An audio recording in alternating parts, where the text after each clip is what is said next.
আসসালামু আলাইকুম। আগামীকাল সন্ধ্যা ৭টায় বাংলাদেশের খুব গুরুত্বপূর্ণ একটা ম্যাচ সিঙ্গাপুরের সাথে। তার থেকেও বড় একটা ব্যাপার, এই ম্যাচের জন্য পুলিশের বিশেষ ফোর্স সোয়াট তারা নিরাপত্তা দেবে। ভাবা যায় বাংলাদেশে একটা ম্যাচ, সেই ম্যাচে সিঙ্গাপুর খেলবে, তাদের জন্য পুলিশের বিশেষ ফোর্স নিরাপত্তা দিবে। উপায় কি তাছাড়া? ভুটানের সাথে যে ম্যাচটা বাংলাদেশ দল সর্বশেষ ফ্রেন্ডলি খেলেছে কিছুদিন আগে, সেই ম্যাচটাতে বাংলাদেশ 2-0 গোলে তো জিতেছে, কিন্তু নিরাপত্তা কর্মীরা কোনোভাবেই নিরাপত্তা দিতে পারেনি, মাঠে ঢুকে পড়েছে দর্শক।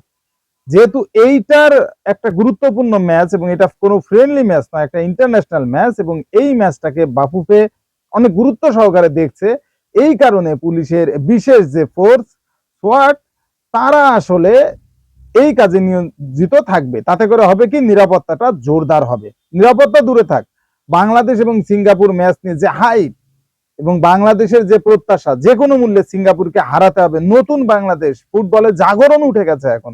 কিছুদিন আগে ক্রিকেটে যে জাগরণটা ছিল, সেটা এখন ফুটবলে চলে এসেছে। ফুটবলেও বাংলাদেশ এখন জিততে পারে, সেই স্বপ্নটা আমরা দেখছি।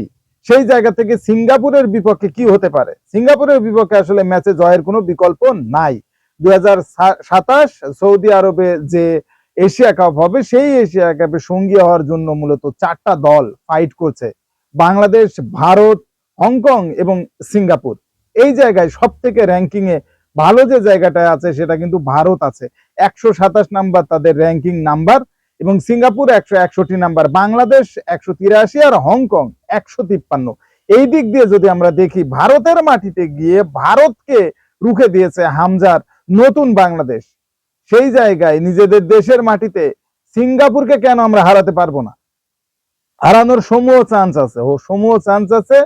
কারণ হামজা আসলে কতটা সিরিয়াসলি নিয়েছে সেটা আসলে বোঝাই যাচ্ছে। সে ঈদটা করছে বাংলাদেশের মাটিতে, এবং ভুটানের বিরুদ্ধে প্রথম গোলটাও কিন্তু হামজা চৌধুরী পেয়ে গেছে। দুর্দান্ত এক হেডে কিন্তু অসাধারণ একটা গোল করেছে হামজা।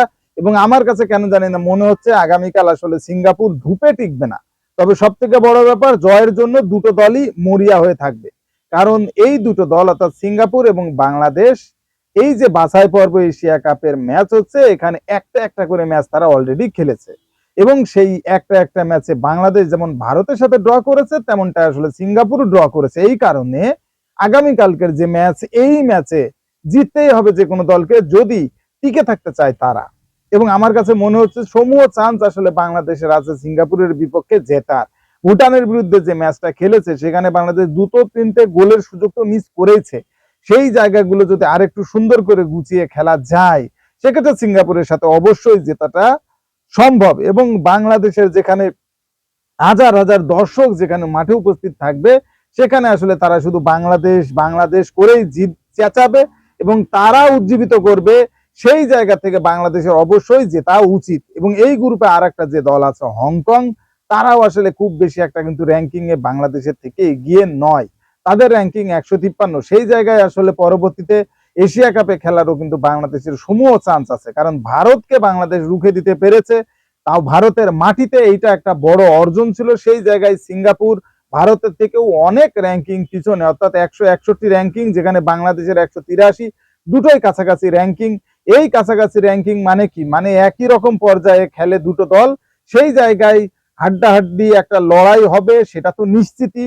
সেই জায়গায় আমরা সকলেই চাইবো যে বাংলাদেশ দল জিতবে। দেশের মাটিতে দেশের কন্ডিশনটাকে কাজে লাগিয়ে অবশ্যই হামজা চৌধুরীর নতুন বাংলাদেশ আগামীকাল জিতবে। সন্ধ্যা 7টায় দেখা হবে, খেলা হবে, একটা ধুমধুমার ম্যাচ হবে, এবং শেষ পর্যন্ত যাতে বাংলাদেশ জেতে, সেটাই আমি কামনা করছি। দর্শক বন্ধুরা, তোমরা কি চিন্তা করছো, বাংলাদেশ জিতবে না সিঙ্গাপুর জিতবে? কমেন্টসে প্রেডিকশনটা জানাও। স্পোর্টসের সর্বশেষ আপডেট জানতে স্পোর্টস চ্যানেলটি এক্ষুনি সাবস্ক্রাইব করে বেল আইকন বাজিয়ে দাও। ধন্যবাদ।